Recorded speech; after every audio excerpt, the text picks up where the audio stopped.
Good morning friends. ஜெபிக்கலாம் வாங்க என்ற குடும்ப ஜெபத்துக்குள்ளாக நான் உங்களை வரவேற்கிறேன். சேர ஏப்ரஹாம் இந்த நாளுக்குரிய வாக்குத்தத்த வசனத்தை நான் வாசிக்க கேட்போமாக. ஏசையா 30வது அதிகாரம் 18வது வசனம். கர்த்தர் நீதி செய்கிற தேவன், அவருக்கு காத்திருக்கிறவர்கள் அனைவரும் பாக்கியவான்கள். ரொம்ப அருமையான ஒரு வசனம். இந்த வசனத்தை இந்த நாளில கர்த்தர் நீதி செய்கிற தேவனா இருக்கிறபடியால் நாம் அனைவரும் அவருக்கு காத்திருக்கணும். கண்டிப்பா காத்திருக்கிறது உண்மையாகவே ஒரு முக்கியமான ஒரு விஷயம்.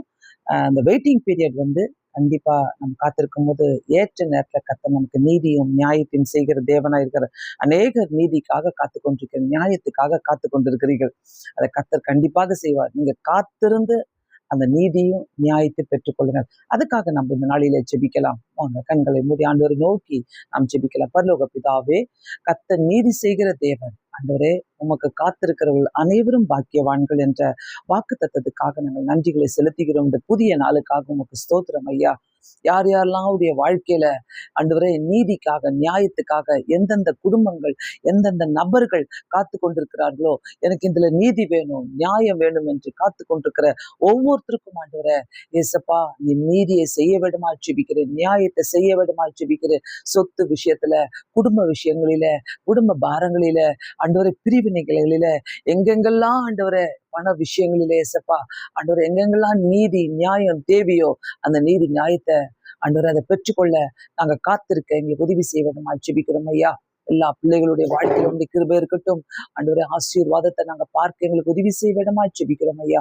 முதியோர்களுக்காக, பெற்றோர் இல்லாத பிள்ளைகளுக்காக, கைவிடப்பட்டவர்களுக்காக நாங்கள் ஜெபிக்கிறோம். கர்த்தாவே நீ நீதி செய்ய வேண்டுமா ஜெபிக்கிறோம். ஒவ்வொரு ஊழியக்காரர்களுக்கு, ஆண்டவரே மிஷினரிகளுக்காக ஜெபிக்கிறோம். இந்த நாளில யாரெல்லாம் வேதனையோடு, கஷ்டத்தோடு, துன்பத்தோடு நீதிக்காக காத்து கொண்டிருக்கிறார்களோ அதை நீ செய்ய வேண்டுமா ஜெபிக்கிறேன் இயேசு சுவாமி. அது மட்டும் இல்லாமல் ஆண்டவரே ஹாஸ்பிட்டல் இருக்கிறவங்களுக்காகவும் கர்த்தர் நாங்கள் ஜெபிக்கிறோம் ஐயா. வியாதியோடு இருக்கிறவங்களை தொட்டு சுகப்படுத்தி கர்த்தர் அவங்களுக்கு உதவி செய்ய விடமா ஜெபிக்கிறோம் ஐயா. ஆண்டவரே வெளிநாடுகளில ஆண்டவரே படிக்கிற பிள்ளைகளுக்காக, வேலை செய்யறவங்களுக்காக நாங்கள் ஜெபிக்கிறோம். நீதி நியாயத்தை கர்த்தர் செய்வீர் என்று காத்து கொண்டிருக்கிற ஒவ்வொருத்தருக்கும் ஆண்டவரே விசாவை கொடுங்க, பிஆர் கொடுங்க, சிட்டிசன்ஷிப் கொடுங்க ஏசப்பா. யாரெல்லாம் போக வேண்டும் என்று ஆசைப்படுகிறாங்க அவங்களுக்கெல்லாம் உதவி செய்யுங்க ஏசு சுவாமி. எல்லா ஊழியக்காரர்களுக்கும் ஆண்டவரே மிஷினரிகளும் உதவி செய்யுங்கப்பா. காத்துக்கொள்ளுங்க ஆண்டவரே. உங்களுடைய வழியை இந்த நாளில நாங்கள் பார்க்க, உங்களுடைய நீதியை பார்க்க, நியாயத்தை பார்க்க கர்த்தர் உதவி செய்வீராக. உங்களுடைய சமூகம் எங்களுக்கு முன்பாக கடந்து செல்லட்டும் ஆண்டவரே. இந்த நாளிலே நாங்கள் காத்திருக்கிறோம் ஆண்டவரே. நீர் நீதி செய்வீராக. இயேசு கிறிஸ்துவின் நாமத்தினாலே வேண்டிக் கொள்கிறேன் பிதாவே, ஆமென். கண்டிப்பாக கர்த்தர் நீதி செய்கிற தேவன், நியாயம் செய்கிற தேவன். மறந்துடாதீங்க, காத்திருக்கிறது ரொம்ப வர்த்து. உண்மையாகவே முக்கியமான ஒரு காரியம். காத்திருங்க, கர்த்தர் எல்லா விதத்திலும் செய்வார். God bless you all. Thank you so much. Have a blessed day.